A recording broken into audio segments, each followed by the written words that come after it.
Delivery app থেকে কিন্তু এখনও একটাও পিআর এখনও সাকসেসভাবে আমার কাছে এসে পৌঁছায়নি।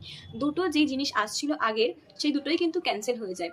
তো আমি ভাবি যে হয়তো কোনো ইস্যু হয়েছে। আমি ভেবেছিলাম আমার না নিজস্ব কোনো ইস্যু আছে নিজের ঠিকানায়, বাট না, আদার্স মিশো, ফ্লিপকার্ট কোনো অ্যাপ থেকে কিন্তু আমার কাছে চলে আসছিল খুব ইজিলি। শুধু ওই ডেলিভারি অ্যাপ থেকে ইস্যু হয়। আগের মান্থে আমার কাছে ডেলিভারি অ্যাপ থেকে যেই পার্সেল দুটো আসছিল বা পিআর দুটো আসছিল, সেগুলোর অ্যামাউন্ট ছিল টোটাল 5,000 টাকা। 5,000 টাকার ব্র্যান্ডের জিনিস আমি কিন্তু রিভিউ করতে পারিনি। এক সপ্তাহ আগে আমার কাছে একটা কল আসে, আর সেটা আসে দিল্লি ব্রাঞ্চ থেকে।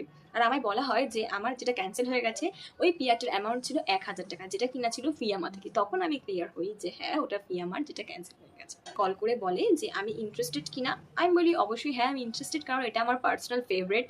তো অবভিয়াসলি কে না চাইবে ফিয়ামার সাথে কোলাপ করতে। আমি বলি যে হ্যাঁ আমি ইন্টারেস্টেড। অ্যান্ড ওখান থেকে তারা আমায় বলে যে আপনি আপনার প্রত্যেকটা ইনফরমেশন আমাদেরকে দিন, এখানে আমি তোমাদেরকে স্ক্রিনশটটা দিয়ে রাখছি।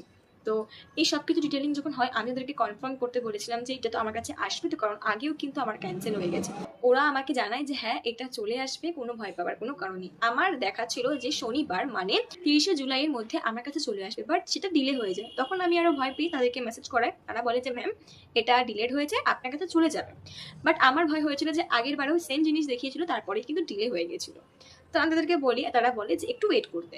আজকে যথারীতি আমি ফোন চেক করছিলাম, আর তারপরে দেখাচ্ছিল যে আমার হোম এরিয়াতেই ট্র্যাকিং দেখাচ্ছে যে আমার কাছে 4:30 নাগাদ। দেন আমি 2 থেকে 3 মিনিট পর যখন অ্যাপটা ওপেন করছি, দেখছি কোনো ট্র্যাকিং বা কিছু দেখাচ্ছে না, পুরো ব্ল্যাঙ্ক।